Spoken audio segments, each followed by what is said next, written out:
Good morning. सो आज food receiving process के प्रक्रिया में अप्रूव्ड सप्लाईज किसे बोला जाता है, इसके बारे में हम लोग जानेंगे।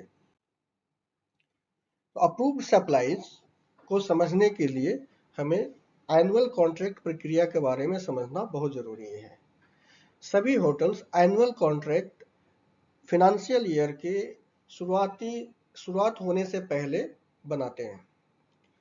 इसकी प्रक्रिया दिसंबर महीने से शुरू होता है। एडवर्टाइजमेंट दिया जाता है न्यूज़पेपर में, सप्लायर्स को ईमेल्स के थ्रू इन्फॉर्म किया जाता है। जो इंटरेस्टेड पार्टीज हैं वो फॉर्म फिल करके भरते हैं कि हम आपके साथ में बिजनेस करना चाहते हैं। इसके बाद में सारे डॉक्यूमेंट्स की स्क्रूटनी होती है। स्क्रूटनी होने के समय यह भी इंश्योर किया जाता है कि क्या यह बंदा अगले 1 साल तक हमारे ताज के स्टैंडर्ड्स के हिसाब से प्रोडक्ट सप्लाईज करने में सक्षम है या नहीं है। तो इस चीज को चेक करने की प्रक्रिया में ही शुरुआती दौर में ही सप्लायर्स के साइट इंस्पेक्शन किया जाता है। तो purchase manager, hygiene manager, executive chef, अब जिस होटल में हाइजीन मैनेजर नहीं है वहाँ पे एग्जीक्यूटिव शेफ वहाँ उनके साइट इंस्पेक्शंस करते हैं। वहाँ पे यह देखा जाता है कि ये लोग फूड सेफ्टी कितने अच्छे तरह से फॉलो करते हैं, फूड का स्टोरेज किस तरह से किया जाता है, वो लोग रॉ मटेरियल्स कहाँ से लेते हैं, क्या उनका जो सोर्स है वो नोन है, यह चेक किया जाता है। जब हम लोग ये श्योर होते हैं कि इनका प्रक्रिया सही है तो फिर फर्दर नेगोशिएशंस के लिए उनको बुलाया जाता है। तो जब ये फर्दर फाइनल नेगोशिएशन हो जाती है, कॉन्ट्रैक्ट अवार्ड कर दिया जाता है, तभी उन्हीं लोग वही वेंडर को हम लोग अप्रूव्ड वेंडर बोलते हैं। यानी अप्रूव्ड वेंडर वैसे वेंडर होते हैं जहाँ पे साइट इंस्पेक्शन होती है, रेट एग्रीमेंट बनता है और कॉन्ट्रैक्ट साइन होता है, उनको हम लोग अप्रूव्ड वेंडर बोलते हैं।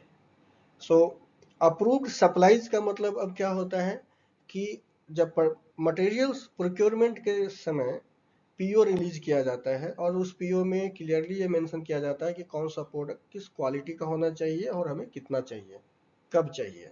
ओके, तो जब भी मटेरियल हमारे होटल में आए तो जो पीओ के हिसाब से जो जिस तरह से पीओ पे लिखा गया है डाटा, उसी तरह से हमारे होटल में मटेरियल भी आना चाहिए।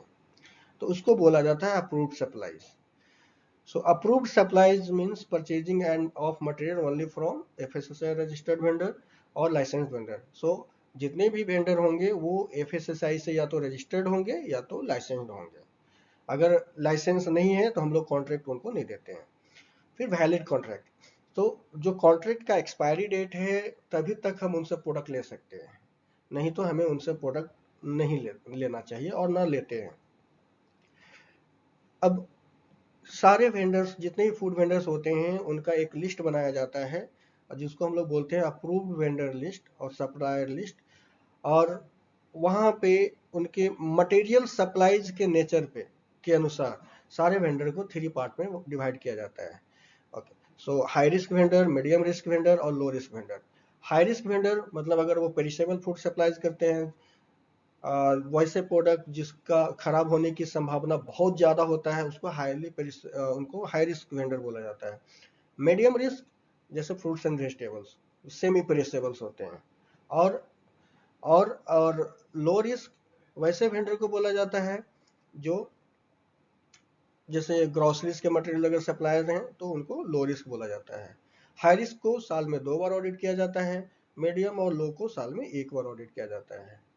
इसके साथ में फूड ग्रेड सर्टिफिकेट, अगर कोई पैकेजिंग मटेरियल के सप्लायर्स हैं तो वो फूड ग्रेड सर्टिफिकेट उनको देना अनिवार्य है। ओके, साल में 1 बार उनके पास्ट 1 साल के परफॉर्मेंस के हिसाब से उनकी रेटिंग दी जाती है कि लास्ट 1 साल में उन्होंने किस तरह का काम किया है हमारे साथ में, क्वालिटी कितना मेंटेन किया है, सही टाइम पे डिलीवर किया है कि नहीं किया है, कितने रिजेक्शन हुए हैं। ओके, तो इस पैरामीटर पे उनकी इवैल्यूएशन होती है और फिर ये देखा जाता है क्या उनको हम नेक्स्ट टाइम कॉन्ट्रैक्ट हम अवार्ड कर सकते हैं या नहीं कर सकते हैं, अगर वो फॉर्म फिर से दोबारा फिलअप करते हैं तो क्या हम उनको दे सकते हैं या नहीं दे सकते हैं। सो ये जो होल प्रक्रिया है ये अप्रूव सप्लायर्स और अप्रूव सप्लाईज का प्रक्रिया है। Thank you.